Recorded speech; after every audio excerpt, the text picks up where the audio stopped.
Today we're going to read a new book and it's called Epic of Book. Pilgrim Boys here. Okay, let's begin to read. Chapter 9. Beatrice in Between. Everyone's mind and left as they near the shores of the new world. That is, Emma's mind exceptionally grateful. She has scarcely talked to anyone since leave Holland. Edward overheard the woman say she was sad because she had left her son in Holland. Edward and his friend were glad they were almost to the new world. They scurried up to the deck to catch a glimpse of land, but here was soon herded down into the hole again.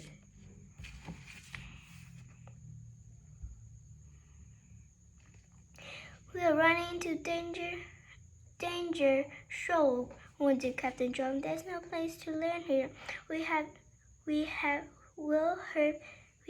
heard up the close. Edward and his friends wandered aimlessly about the hole, but so eager to leave the ship that they could not even interest in a game of hide and seek. The next morning, the sailors cast out the engine. Ship safely arrived. The passengers crowded into the deck, where they fell to knees to thank God for bringing to safety to the new world. Edward and the other children thought they were going to shore at once, but they soon found out otherwise. The grown-ups were busy writing out an agreement for everyone to sign. When Edward grumbled to Father about the daily, Father said some of the adventurers are really rebelling against the author, but if we are to survive, we have to applaud and work together. We are drawing an agreement for everyone to sign when we must select leader to the government. Later, Father explained to Edward that all the men had signed the argument, even the grumblers. They had elected John Carver to be the governor for the first year. Edward watched endlessly. He waited for their return. Finally, they came. Everyone gathered round to hear what they had discovered there. We saw no Indians, said William Bedford. And we found no fresh water at my sandwich, but we bought jumper. Branches gave off a pleasant smell which covered the stink in the hole. Do we get to the shore tomorrow? Asked Edward eagerly to the father. Well, you can. Tomorrow is the shepherd who spent it quietly on board. Edward did not answer. He was afraid tomorrow would be the longest Sabbath of all. He was surprised that it went quite quickly. The congratulation of the Sabbath was shattered quickly as they fell to their knees to thank God. Joyful hearts were bringing them safety across the stormy ocean. Even the venture, thank God. Edward prayed his own prayer of the thanksgiving to the Lord for taking care of all and bring them to the new world at last. Monday morning, the day for the woman to go ashore to wash their clothes, finally came. The children were also allowed to go. Edward sat next to Love in a long boat as the men rowed to the shore. He was glad to be on the Mayflower.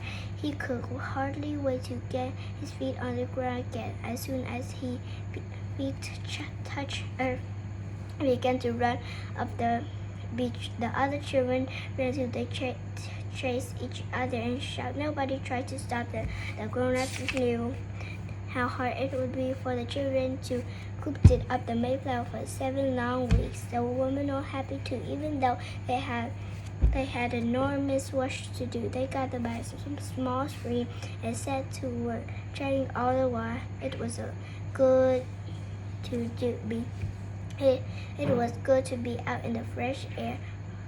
Only Dorothy Branford did not smile or take part in the warm chat. The men came to shore too. Edward helped his father gather wood and tried to catch fish, but the fish escaped. Nobody seemed to know how to catch the slippery creature. Edward tried to find a frog for a pet, but the frog too escaped. All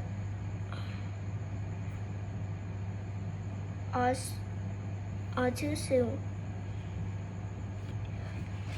soon, it was time to go back to the Mayflower. They could not stay on the shore because they had no shelter to shelter them on the cold November weather.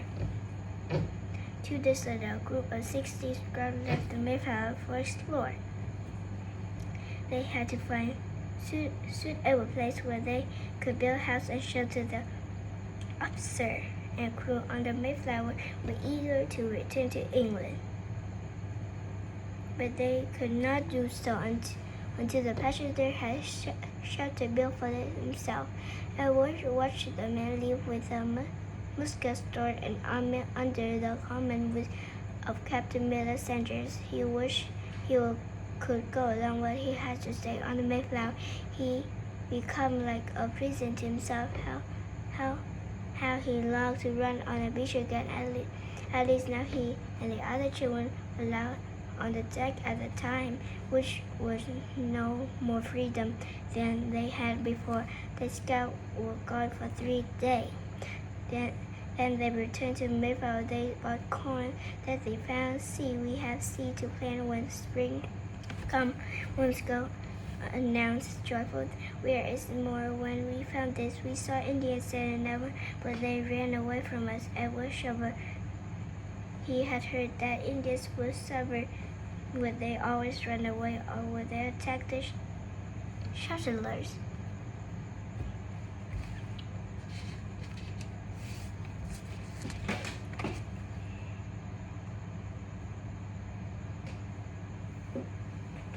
Getting things ready, the scouts went out again. This time, they explored that would soon be Plymouth as possible place to settle. When they returned, they told of being attacked by Indians. We scared them away with our guns, said Captain Scratches. Edward would hardly wait to get off the ship and solid ground. It had been 6 weeks since they had sighted land. To his dismay, he learned that only the men would go to the shore to build a shelter. The women and children must stay on the Mayflower. The war began in December. Edward thought wisely of Hans back in Holland, having holiday and shoe full of goodies. Edward and his friend watched from ship on deck, and a longboat returned to get the pigeons and strong boys to help the men. They chose Edward Love and John Billison because the longboat could not get close to shore. The boys and the men had to walk in the ice water. The wind was cold and made their wet clothes feel like sheets of ice. Edward wished he were back on the Mayflower.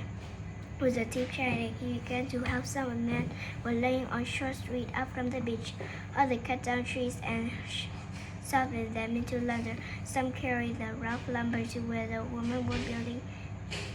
Edward and the other boy helped carry a piece of lumber. They managed by working together. Their exercise warmed them up a bit.